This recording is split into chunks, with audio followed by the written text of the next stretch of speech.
Welcome back to PricePlow. We are here with Eric Withee of Freemen Nutra. Eric is the Director of Ingredient Innovation. Freemen Nutra is a dietary supplement ingredient distributor. Probably do some other stuff, but today we're going to stay focused on their new ingredient. Hold it right here, Digexin, which, folks, plain and simple, we're going to be talking a lot about stool here today, and it's an important thing. And the data we've seen on this ingredient is like unlike anything I've ever seen. So Eric, welcome to the show. We'd love to have you introduce yourself, and then let's go full science, but let's get the whole background, the whole story and everything. And that starts with you. So thanks for joining us. Yeah, absolutely. I'm excited to be here. Yeah, like you said, my name is Eric Withee, Director of Ingredient Innovation here at Freemen Nutra. Essentially, my role here is I'm kind of building out this like innovative or branded ingredient division here at Freeman. Traditionally, we've been really focused on just commodities, but I think as everybody in the industry is seeing, the writing's on the wall. Like having research-backed ingredients, having ingredients that you can base claims off of uh, is growing and is really just going to be necessary here in the next few years. So. Freeman saw that and said, we need to make sure that we are staying ahead of the curve, and reached out to me, and the rest is history. Excellent. And fully agree. We might have to get into that a little bit later. But yeah, so I think what we should do next is talk about the ingredient that we have here at hand, unless you have a little bit more background you want to provide, but talk about Digexin, its constituents, and I guess the problems that we're trying to solve in general, which will bring us into the fun stuff. For sure. So Digexin is a proprietary mix of two herbal extracts, winter cherry, aka ashwagandha, and okra. So just the okra fruit that you see fried up everywhere in the South. And the way that it came about is they were really looking for, so the researchers were looking for some herbal extracts that would help with peristalsis. So, the contractions of the smooth muscle in the gut. And they narrowed it down to, like a dozen, 15, something like that, and started doing some bench tests. And they would use a little bit of ileum tissue connected to a force meter. So they would put the extracts on top of onto the ileum tissue, and if it would contract, they would see it on the force meter.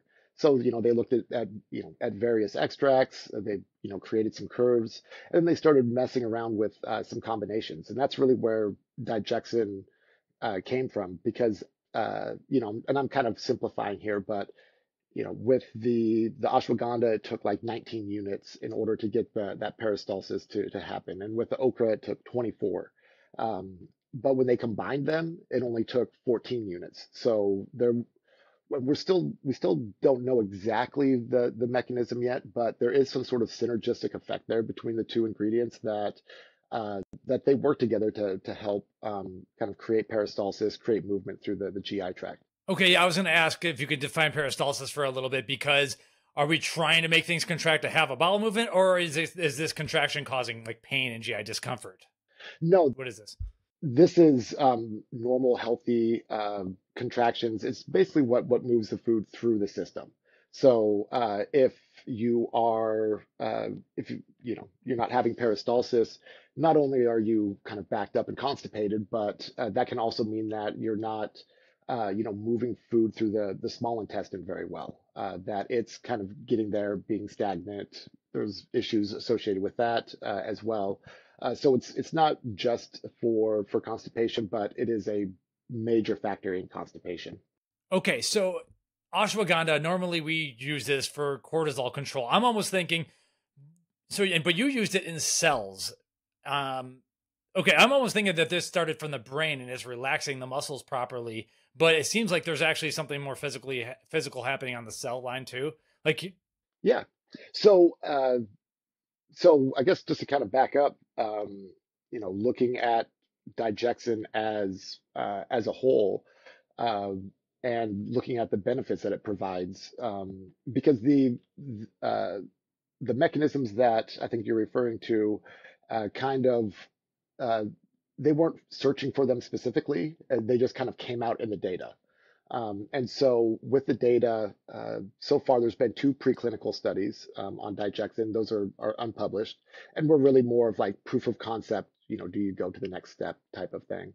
And then there's been two human clinical studies conducted. The first one was 48 people split between three groups, a placebo and 300 milligrams, 500 milligrams. And it went out 2 weeks. So it had baseline 7 days, 14 days, looking at people with functional constipation. The second study was similar, a little bit larger, a little bit longer. So it had 135 participants and went out to 60 days.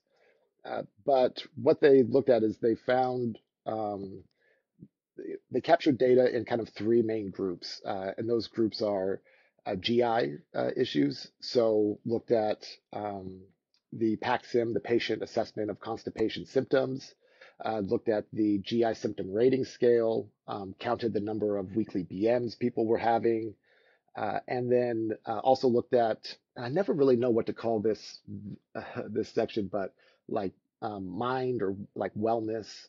So looking at stress, anxiety, sleep, things like that.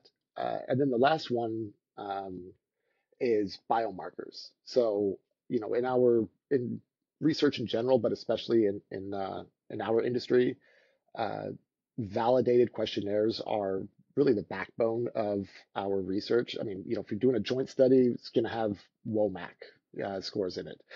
So they are, the backbone, but it's always good to have those completely objective biomarkers to really back up the data that you're seeing in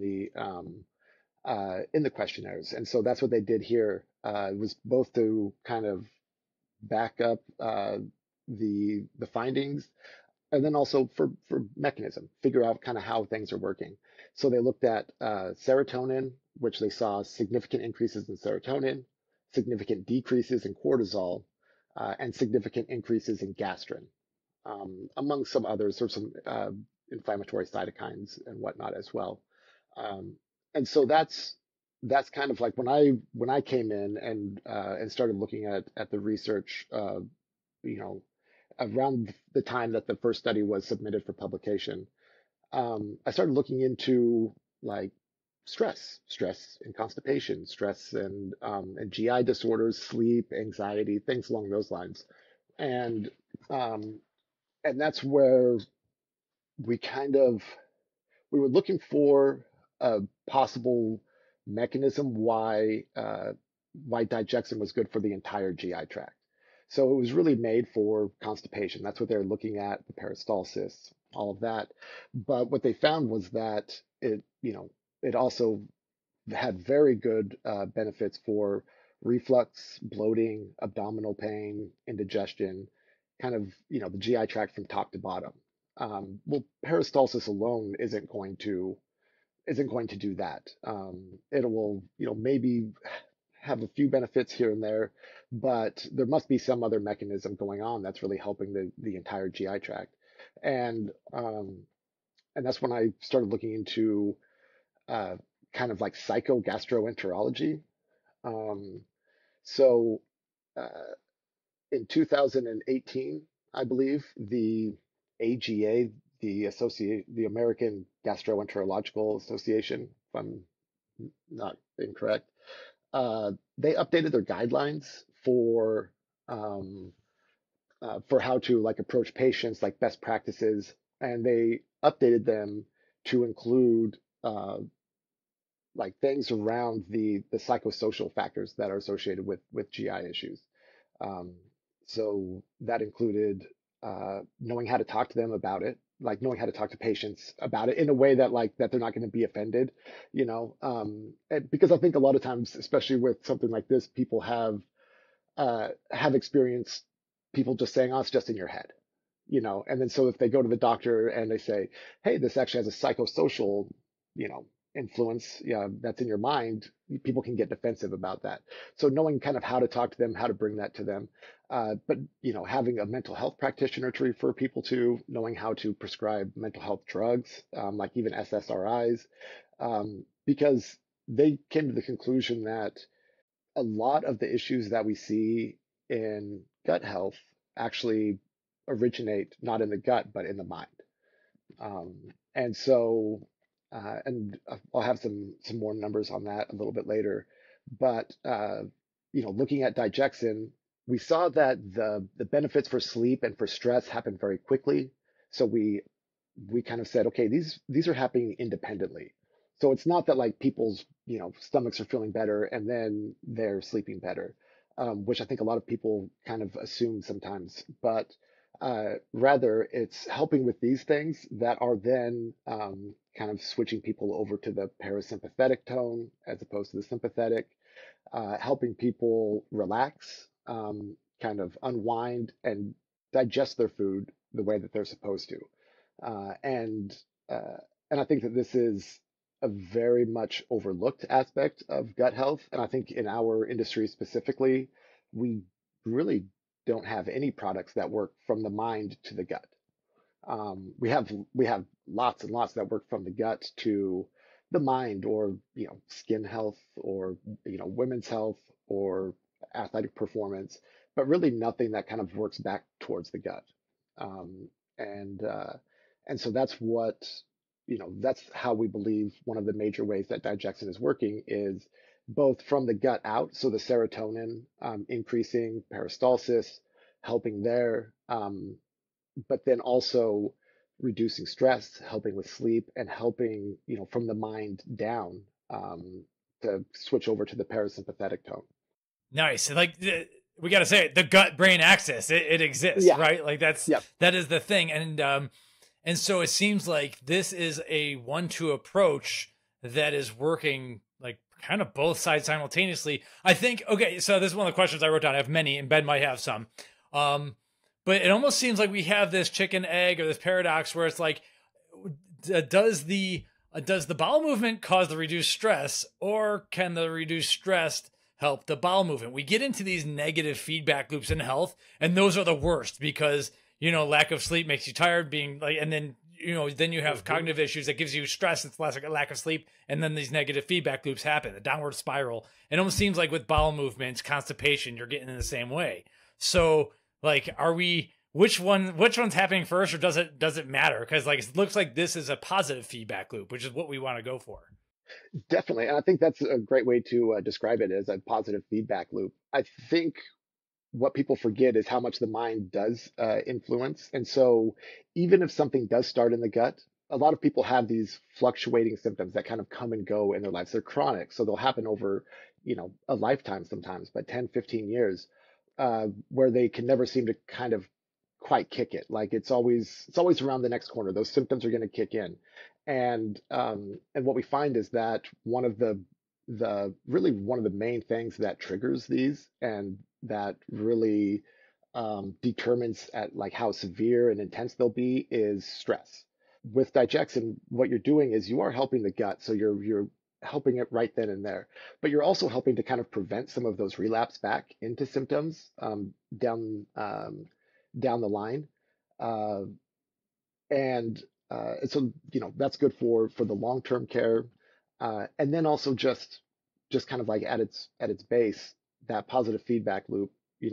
If you are increasing serotonin or stimulating peristalsis somehow, it's going to help with constipation, and you're going to have some decent sized results. But if you are also helping to get people into the parasympathetic tone and helping their complete digestive system, so things are arriving on time, they're well digested when they get there, then that's also going to help with it. So they work together. They really reinforce and kind of bolster each other, because it is, the gut brain axis is almost like a singular system.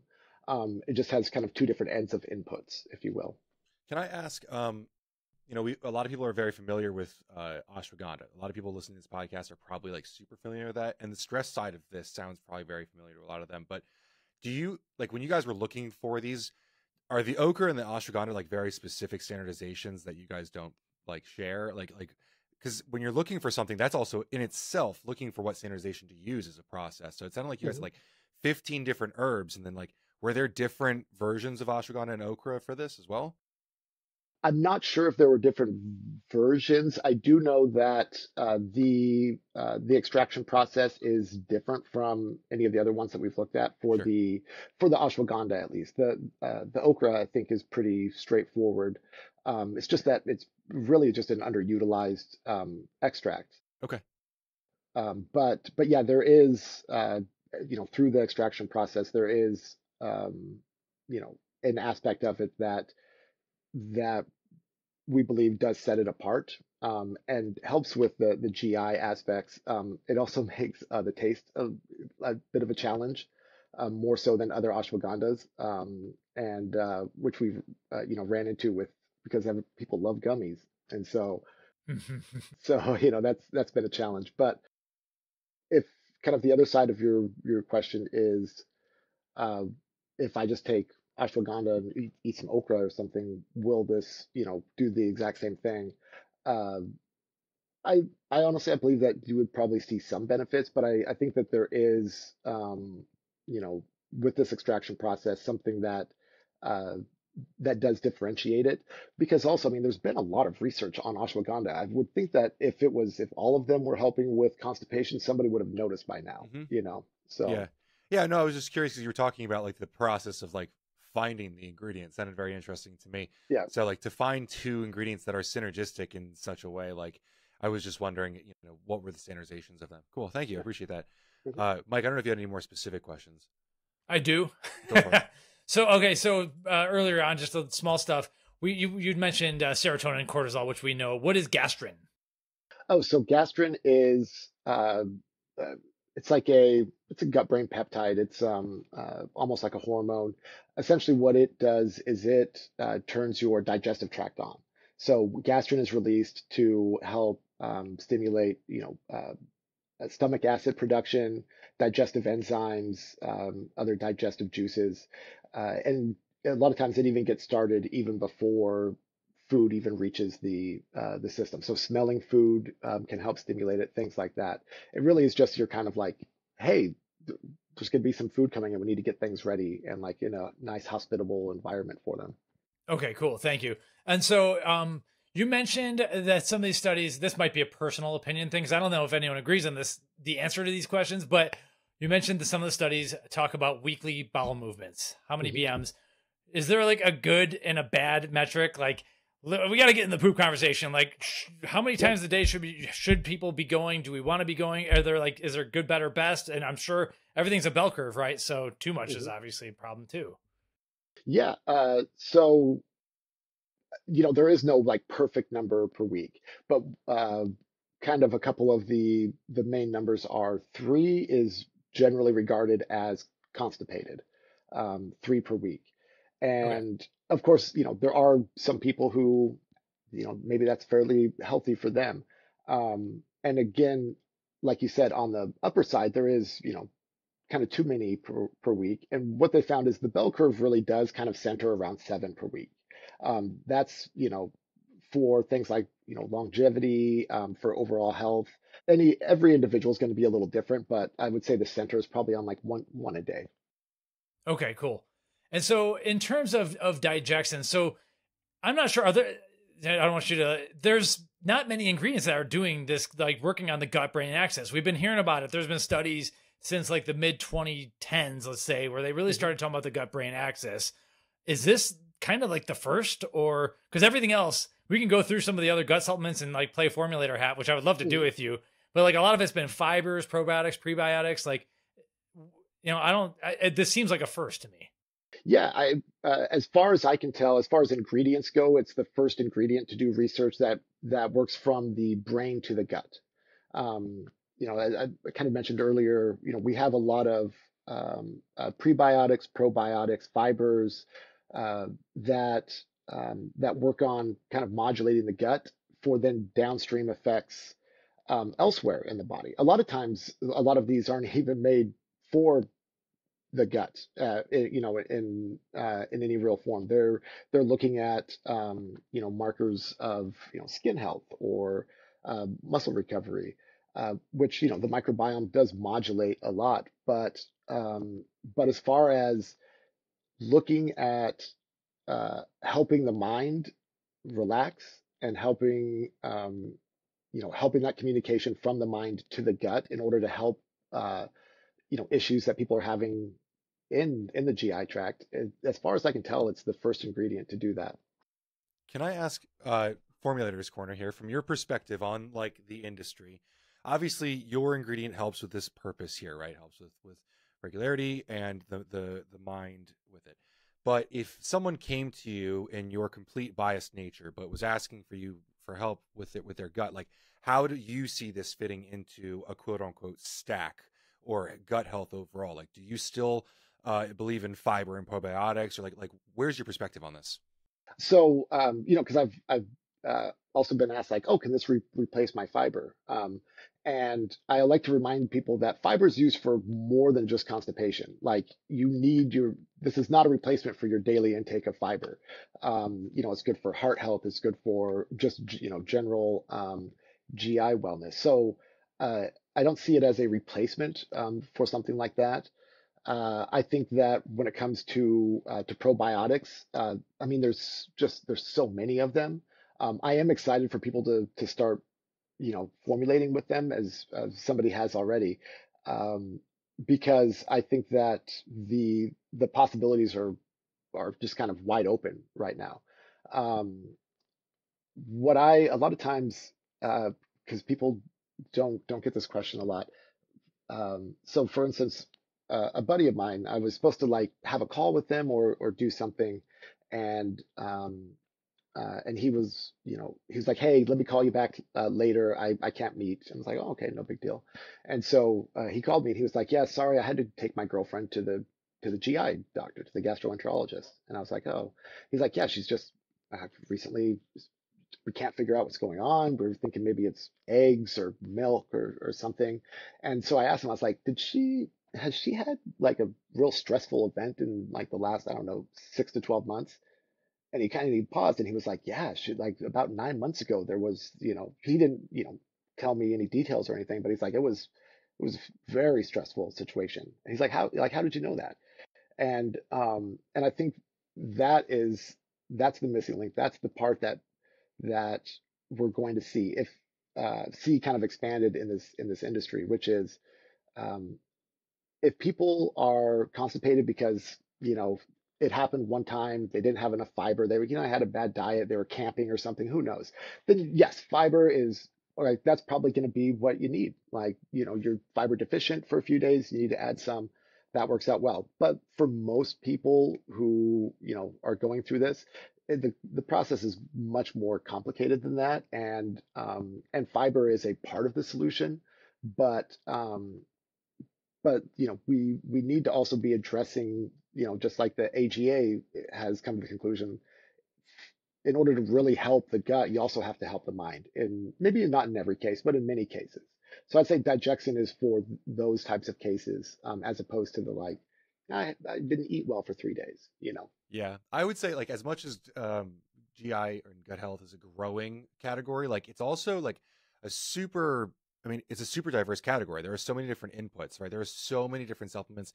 We talk about everything from like gut lining to the smooth tissue here. Like there are so many different discussions going on that it can be daunting, like to put together a quote unquote just gut product, right? If you're going to give one blended gut product to any consumer out there that is generally experienced discomfort with their gut, like it's kind of hard to pinpoint that because everyone's issues are coming from a lot of different directions. And then to your point, if they've had a stressful event in the last 6 to 9 months, that's maybe even something that a general gut product probably wouldn't address. For sure. And also like similar symptoms can come from a wide variety of underlying causes. And also with the gut, and I feel like I should probably start trying to kind of delineate the difference between like the microbiome and like gastrointestinal health. Even though they're almost one and the same, there are some kind of key differences. And so a lot of times when we're talking about gut health,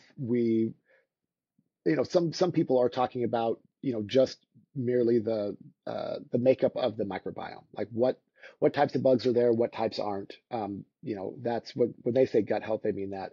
Other times when people say gut health, they mean acid reflux, Hmm. and everything up to the stomach. And so uh, it can be difficult to just make like this is the one gut product that you need to take, that everybody should take, because that really doesn't exist. It Hmm. is a very personalized part of health, and also just like you said, there's a myriad of inputs and symptoms.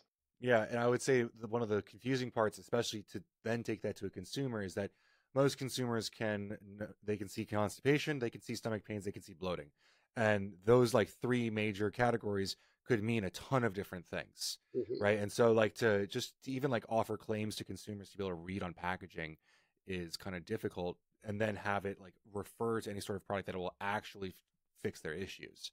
Yeah, So that's when I look at this stuff, that's always kind of my question is like, okay, but again, when you're talking about gut for everyone, like I do think that a lot of people live in a stressful situation. Like I think Digexin really could help a lot of people, whether it's from work or family stress or whatever. Like that's how I see it.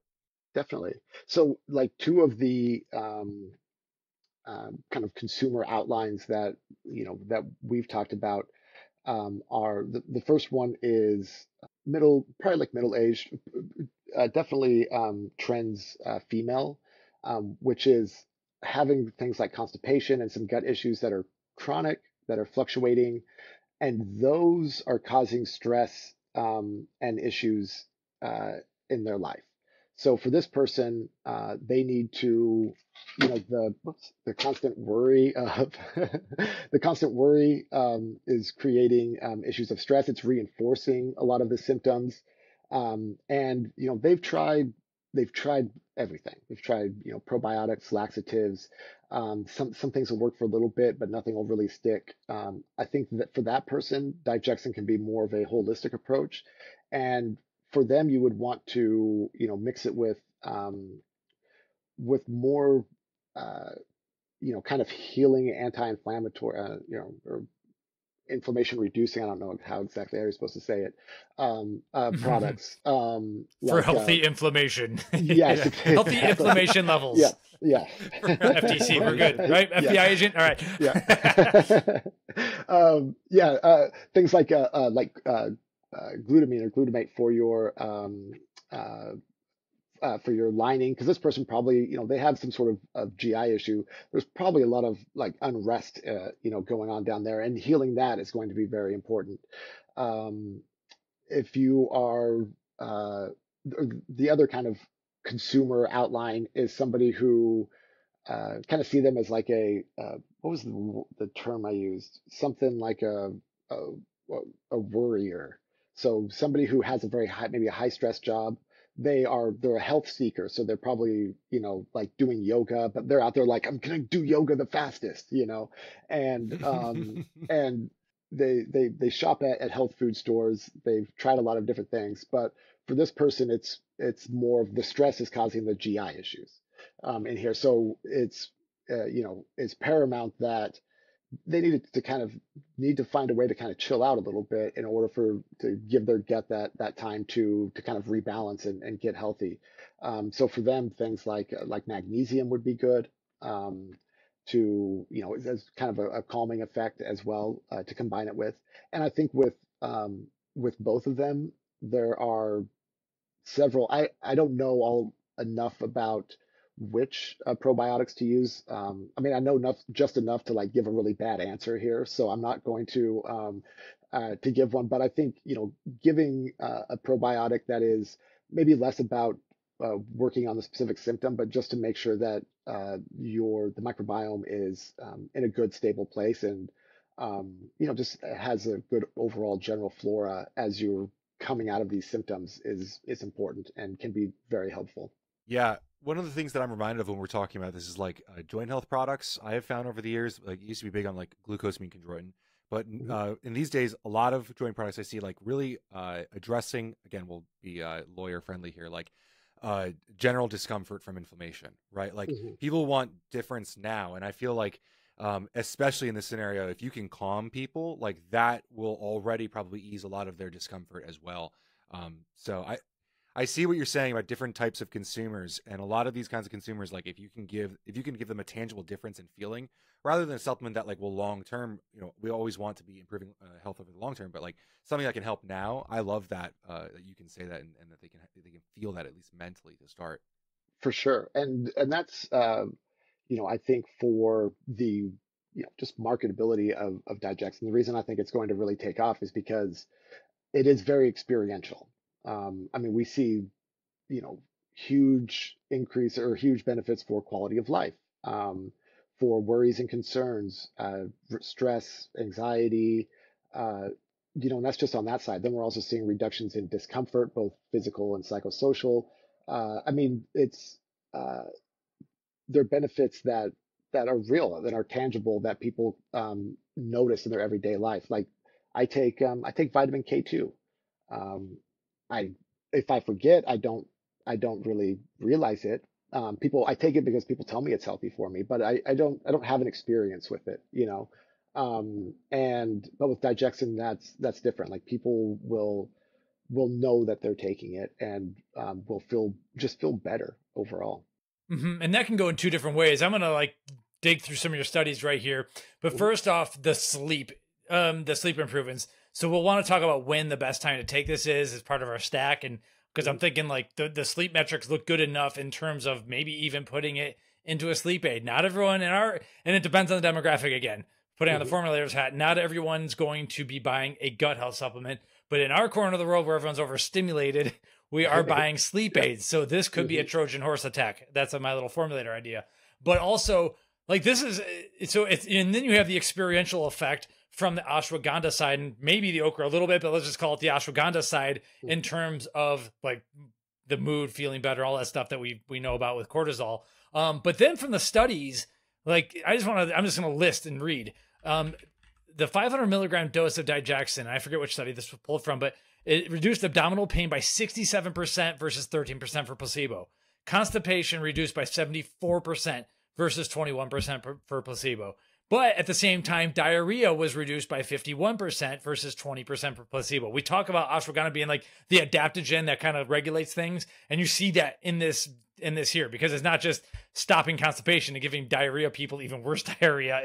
It's regulating. Then indigestion reduced by 69% versus 40% for placebo, and reflux, which is very painful, 65% reduction versus 19 for placebo. So that's going to be on our blog, and we'll have that in the show notes. The point is, like, that stuff is all experiential, aside from the mood, aside from the sleep that I'd like to get into as well. So, like, I don't know. I saw this study. I was just like, this is insane, in my opinion.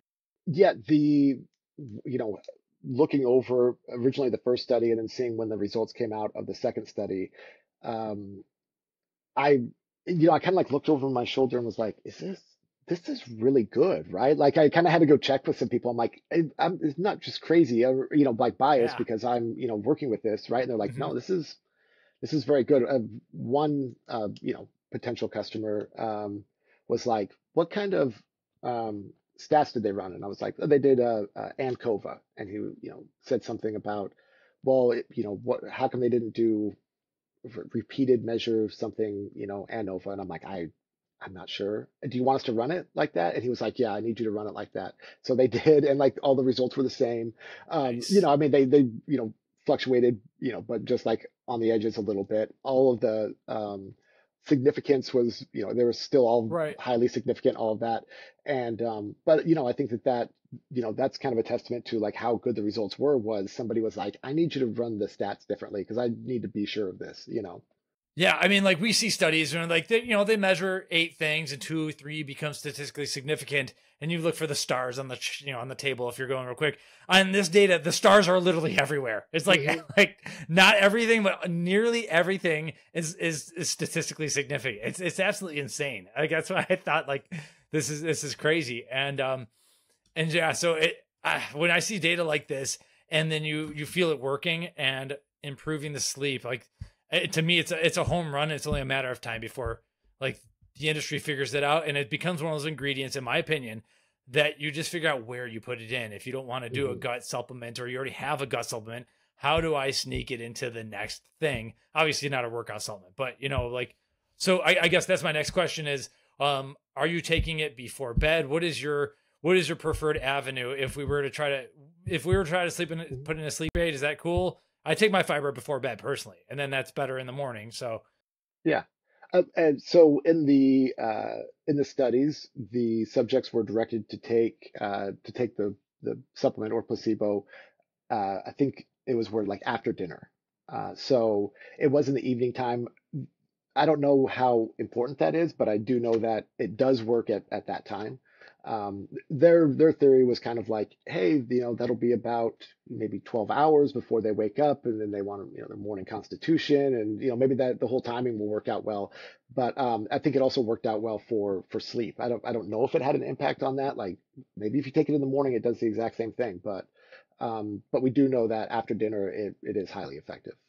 yeah. And in terms of sleep, yeah, some of the numbers, just so some listeners don't have to go check, but like 27.69% improvement of getting to sleep. That's 300 milligrams of Digexin. We go full dose at PricePlow. So we're doing 500 milligrams Digexin. Getting to sleep was a 37% improvement. But then like awakening from sleep, which is a big problem for people, 49.4% improvement. Quality sleep in general, 50% improvement. So a lot of the numbers are between 40 and 50%. And that's where I'm thinking this is more than just like a general gut supplement. You could put it in multiple things here. Absolutely, and that is a challenge because I feel like a lot of times in order to get your foot in the door, to get things out there, you need to have something very specific. It helps with constipation and something that people can easily wrap their minds around. But in the future, kind of as we go on, we want this to be seen as a more kind of holistic approach, not just to GI health, but to things like sleep and stress and just well-being. So it's like, narrowing it down, but keeping the door open for this kind of like larger benefit down the road. Okay, so constipation is really going to be that's the first avenue really here. And it's probably the most important thing. Like, so someone who's constipated, that becomes the world almost. And it's like, there are irritant laxatives, but like those work by literally irritating your gut so much that you need to like dump bile into and poop it out, and Yeah. that's not a way to go through life really. So No, and just a few kind of facts around that. So not just constipation, but functional GI disorders affect, I think, 40% of the U.S. population of adults. So that's 60 some million people are kind of going through this, having these, kind of fluctuating symptoms. About 25% have the fluctuating symptoms. That's about 60 million. And another part, because you're talking about like this is an irritant, this is not fun to have. I recently read that the quality of life for people with IBS is generally lower than that of people with end-stage renal or kidney failure or diabetes. Sorry, end-stage renal or diabetes. Like that's because that cannot be a high quality of life there. And so to be even like lower than that, really, I think it's kind of something that people suffer through. And if you don't know, you don't know because people don't want to talk about poop. Wow, that's quite a statistic.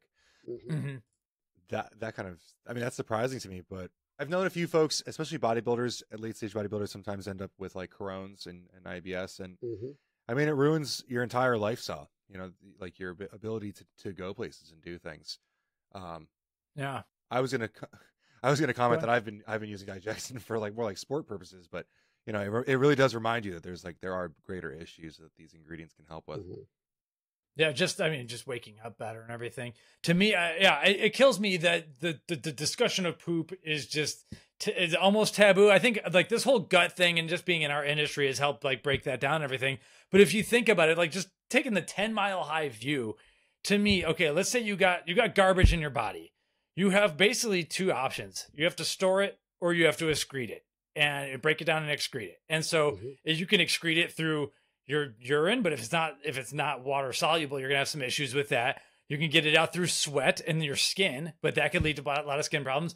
Or ideally, we get it through the intestines, and we poop it out. And so like if as far as like, you know, we live in a toxic society. We got all this junk everywhere, plastics, blah, blah, blah, blah. We might not even be able to poop some of this stuff out, but the stuff that we can finally metabolize and get out, we need to get it out of our bodies. And like, so to me, like, how often do you poop? Like, it's not something we talk about at a party. It's Supply Side West, but maybe we will this year. But like, it's not something we want to talk about at a party. But when we're talking about like important health stuff, like right off the bat, that to me is like one of the first 5 to 10 questions. Because if you're not getting if you're not taking the garbage out, then you're full of garbage. I mean, that's my opinion right there. Well, and so I think it was like a good warm up for representing this this ingredient. My grad school was I went to it's called NUNM now. It's a naturopathic physician school in Portland, Oregon, and now that is a bunch of people that is okay talking about poop. Just in general, like they're like, where are you on the Bristol scale? They like, you'll come in and you know, and be like, oh man, you know, it was a good weekend. How was yours? And be like, ah man, my poop is just not great. I'm like, oh, okay, you know, and so it was a good reminder that of how important it is for our health, because that's, you know, that's like one of the main things that naturopaths will look at and when they're evaluating somebody's health. But then also just that, like, it doesn't have to be as taboo as we make it. For sure. This has been Awesome. a really interesting discussion. I don't really have much else to ask. I guess, yeah, not necessarily about the ingredient. Like I've kind of like, I'm excited about this ingredient. Obviously, I'm talking a lot here. So first off, yeah. So you did mention someone's already formulating it. We do have one product behind me right now, but we do have one product out that we should shout out. I don't know if you want to give them the plug or me, but for sure. I've even got the box right here. I got sent a box last week. It's Mindful GI by Health Through Nutrition. Yeah, the folks over at HTN are great. They use, you know, high quality products. When they were interested in this, they, you know, we sat down because they wanted to know all of the research. They wanted to you know, verify, make sure it was going to work with the other ingredients. And so it's been a great collaboration, and they, I think, have made a fantastic product. It has some of the ingredients that I had mentioned today: magnesium bisglycinate, glutamate, and lactobacillus. Yeah. If you want to get into the probiotic war, that was their choice. So yeah, there's obviously a zillion strains. We should do a pod.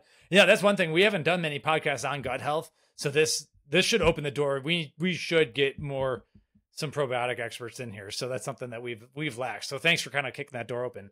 And these aren't huge doses. Like it's one capsule, but I like it's one capsule with a 300 milligram dose of Digexin.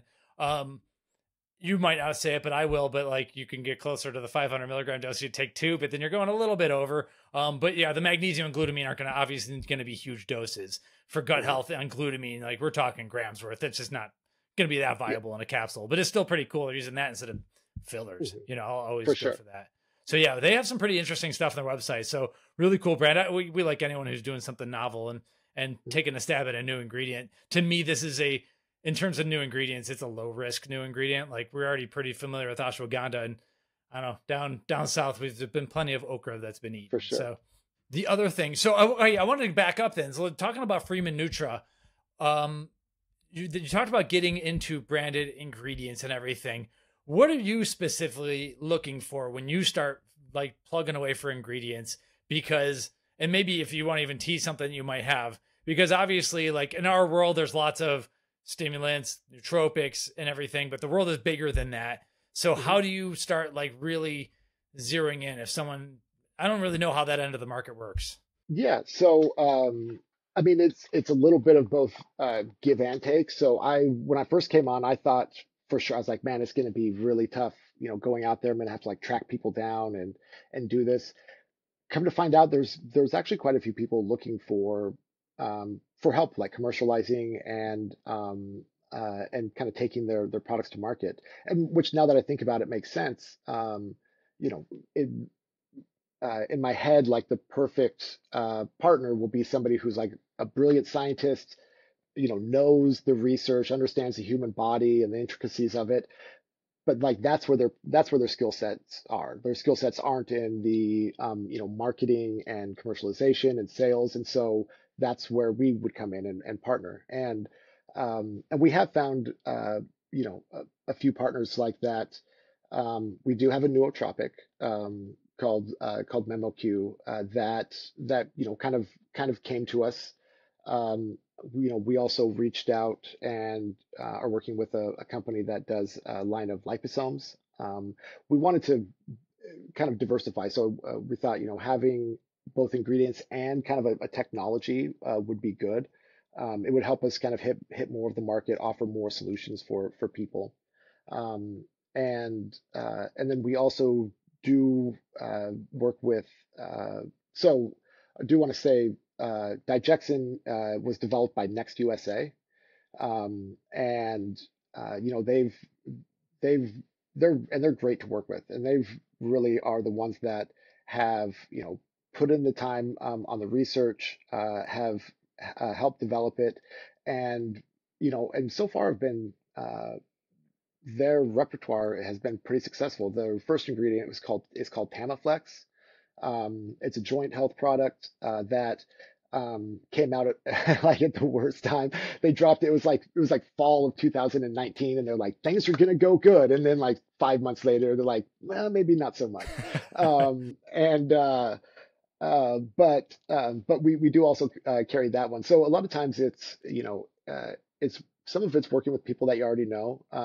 But when I'm looking for ingredients, there's kind of two different aspects. One is like, what category are you looking for? And I mean, obviously, I think right now, which is hard to find, is like a real good like women's health ingredient. If I can find one of those, I would definitely jump on it. Because also like women's health is the term is so anomalous, that could mean like Hmm. anything that helps half of the population. That's and so uh but something in that category. But really, what you have to kind of take them one by one, and so you want to look over the research. Some of them that I've looked at, I'm like, this needs a little bit more development. It's not quite there yet. And I think uh, that's really the main part that you want to evaluate is like things like efficacy, like does it work? So are you right now? Are you more in a push mode or pull mode in terms of finding new stuff? Like people just a lot of these researchers and scientists, developers, they contact you, or are you out there looking? So right now it's kind of shifted back to the poll, mainly because we've got our a good kind of base of ingredients, and so now within Freemen Nutra, I'm like, okay, we need to make sure that the sales team is trained on it, that we have all of our systems set up. So kind of doing that like internal hygiene, making sure that that's solid before we I don't want to just be out running and grabbing ingredients all the time, Hmm. and not being prepared for it. So right now we're kind of like also laying that foundation, and because of that, I've not doing as much kind of push like going out, but am still having conversations with people as they arise. So, Cool. Are you going to be at Supply Side West this year? oh yeah, yep, Okay, awesome. absolutely. Yeah, I mean, yeah, obviously not an expert in women's health, but from like what I follow personally, I think one of the biggest issues is like, and this might even have, getting them to eat more protein and like getting them to eat red meat or something, tricking them even into doing that. I don't think you could do that with a capsule based product. I'm sorry to say, unless it's one that makes them ferociously hungry for it or something. And the same thing with like potassium and zinc, maybe like some of these key minerals. I don't think there's any magic to the things that I see that are consistent issues. It's more like they need to undo this psychological damage that's been done to everyone really, Hmm. and go and just ingest more stuff. And yeah, so in terms of ingredients, don't have much, but if I see something, I'll definitely hit you up. Yeah, please do.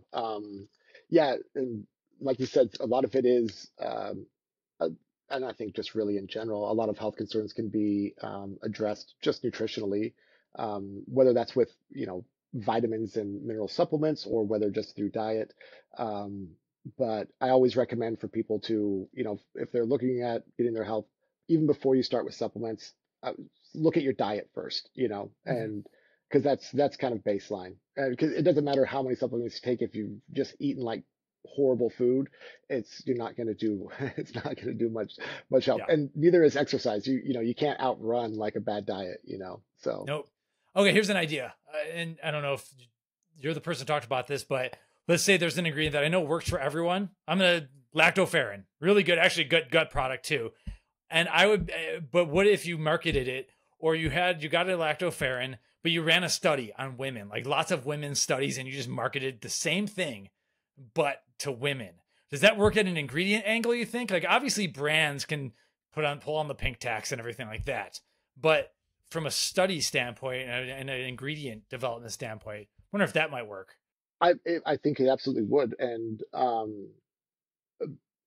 because especially, in the States, so much revolves around what you can say, and um, you have to have the research for those claims. So if you're going to invest the time to determine that your lactoferrin, in this case, works for women's gut health, or works for immunity, whatever it may be, and you've proven that, then people who use yours can say that it helps women, but they can't necessarily say that about the other ones. And that's kind of the payoff for doing that research. Research is not cheap, Right. and so that's kind of where the investment comes in. Is you'll put down a few $100,000, but and also it's risky. Fingers crossed that it turns out good. And then people are able to talk about your product in a way that they can't talk about other products. Excellent. Okay. I love it when I come out with more ideas than I started in a podcast. And this has nothing to do with what I thought we were going to talk about, but very, very interesting stuff. I learned some good stuff here, and I've already been down the rabbit hole of Digexin. So I really appreciate you coming on. Ben, do you have anything else, or Eric, do you have anything that you want to add? I don't think so. No. This has been Awesome. really well encompassing. I think a lot of people are going to be really interested in this ingredient after listening to this. I'm a few weeks in on that healthier nutrition one, for the record, and I'm enjoying how it feels. So, Awesome. Yeah, better wake ups like that. Yeah. I don't have a problem on the other side, but yeah, the wake ups are kind of noticeable. How do we find you on the? We'll have show notes with some studies cited. We'll link to our article, our other articles. Sorry, and we could link to your LinkedIn. What is the social media status for Freemen Nutra? LinkedIn. LinkedIn, correct? Yeah. Perfect. Okay, we'll link to that page. Yeah, and that should be about it. Yeah, and if anybody just wants to shoot an email, has some questions, they can email innovation at freemennutra.com, and that's Freemen with 3 E's, so Freemen, plural, nutra.com. And 2 N's, right? Yeah. Perfect. All right, Eric, thank you so much for joining us here today. Yeah, thanks you guys. thank you guys.